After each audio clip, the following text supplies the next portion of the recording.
The last transmission from New Avalon was nothing but a strangled burst of static and screaming. For hours, Earth's deep space monitoring stations had tried to hail the colony. No answer.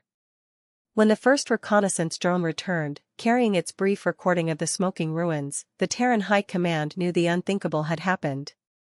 The Xylan Armada had done exactly what their threats had promised. They had burned the entire surface, slaughtered every man, woman, and child who called New Avalon home. The news struck humanity with the force of a meteor. New Avalon had been more than just a colony, it was the jewel of the Perseus Reach, the dream of expansion, and a symbol that humanity could thrive anywhere. Now, it was a graveyard. Fleet Marshal Adrian Cole stood alone in the vast observation chamber of the Sol Defense Nexus. Around her, holographic displays flickered. Casualty estimates, sensor feeds of drifting debris, intercepted Xylan transmissions celebrating their cleansing. She tightened her gloved hand into a fist. She knew what had to be done. Minutes later, her voice echoed through every military channel, carried on tight beam lasers to the farthest Terran outposts. This is Fleet Marshal Cole. New Avalon has fallen. The Xylan have made their choice. Effective immediately, the Terran Union authorizes a full strategic response. All fleets are ordered to assemble. Operation Phoenix Vengeance is a go. Across thousands of light-years, humanity's war machine awoke. On the edge of the Oort cloud, the dormant dreadnought forges began belching columns of plasma and light. Deep space bastions cycled up reactors that had been idle since the end of the Orion Wars. Hundreds of thousands of shipyards, each the size of a continent, were suddenly ablaze with purpose, loading munitions, fueling engines, uploading targeting matrices. The Council of Allied Species had always mocked humanity's penchant for overpreparation. They called humans paranoid, militaristic, incapable of peaceful coexistence.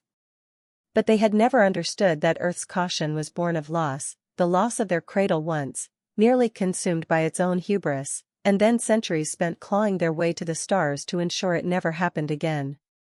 So when the Xylan Armada thought they could exterminate a colony and expect humanity to cower, they were gravely mistaken. Within 24 hours, 700,000 Terran warships ignited their drives. The Armada spanned every class ever built: scout corvettes, hunter-killer frigates, gravity-lance cruisers, shield bastions, and the towering Apex-class dreadnoughts whose hulls were built from neutron-forged alloy. To the Xylan, it must have looked as if a machine god had come to consume them. On the bridge of the flagship Invictus Eternal, Cole studied the tactical displays. The Xylan home sector glimmered in the darkness ahead. Even now, the enemy fleet was mustering to meet them, 3,000 ships, perhaps 4. It wouldn't matter. The Xylan had never believed humans could truly bring their entire arsenal to bear. She intended to show them otherwise. Admiral Huang, Cole said, her voice level, signal all task forces to enter attack formation. No negotiation. No surrender. We end this. Aye, Fleet Marshal. One by one, the massive war formations locked into a converging wave. It began with a single transmission, a cold, measured broadcast sent on all frequencies. This is Fleet Marshal Adrian Cole of the Terran Union. You committed genocide on our people. Today, we answer. There was no reply. Then the darkness erupted in fire. Thousands of torpedoes streaked forward, each carrying enough antimatter to vaporize a mountain range. Lance batteries stitched the void with beams bright enough to rival starlight. Xylan battlecruisers tried to scatter, but humanity's targeting arrays anticipated every evasive maneuver. Within the first hour, nearly half the enemy ships had been reduced to expanding clouds of molten debris. The Xylan attempted a desperate counterattack, hurling their own swarms of plasma projectiles. But the Terran defensive grids had evolved for centuries under constant threat. Multi-spectrum shields caught the blasts, dispersing them harmlessly across the armored flanks of the behemoth dreadnoughts. It was not a battle. It was an obliteration. On the far side of the formation, the dreadnought Mercy's End unleashed her singularity cannons, each discharge collapsing space itself into a vortex that tore Xylan ships apart molecule by molecule.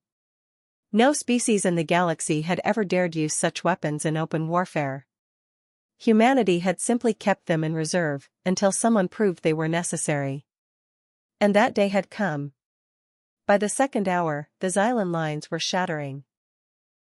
Their transmissions turned to panic, to begging, to promises of reparations. Cole ignored them. She had already seen the smoldering bones of New Avalon. There would be no mercy for genocidaires. Aboard the Invictus Eternal, the bridge crew watched in awe as the final Xylan flagship, a crescent-shaped supercarrier, tried to flee at maximum burn. Cole looked to her weapons officer. Lock in all forward batteries. Target locked. Fire. 12 lance beams punched through the carrier's shields. For a heartbeat, it seemed to hover in place, flickering under the onslaught. Then it blossomed into a silent, blinding inferno. When the fire faded, nothing remained but drifting fragments. A hush fell across the bridge. Cole turned to the main view screen, which now displayed the Xylan homeworld itself, a blue and green sphere, deceptively peaceful. She knew there were still military installations down there. She knew the Xylan leaders were likely huddled in bunkers, trying to decide whether to beg for their lives. She tapped the comm again. "This is Fleet Marshal Cole. All surviving Xylan assets are to be neutralized. No orbital capacity will remain to threaten human worlds. Commence planetary bombardment." Moments later, 700,000 ships unleashed the full fury of Earth's wrath. Orbital strike cannons, kinetic rods, fusion bombardments, all descended in a continuous torrent of annihilation. It took less than a day. When it was over, the Xylan civilization as a military power no longer existed. Across the galaxy, species that had once laughed at human defensiveness watched the transmission relays in silence. They saw the holofeeds of the Terran Armada, arrayed in perfect, cold formation, engines burning like the wrath of gods. They heard Cole's final declaration. "Let this stand as proof. Humanity did not seek this war. But we will finish it. If you come for us, we will come for you." For centuries afterward, no empire dared attack another human colony. The memory of that day, when 700,000 warships crossed the stars to avenge New Avalon, would live on in legend. And in the endless dark between worlds, a single truth remained undeniable. When humanity decided to strike back, there was nowhere in the galaxy to hide.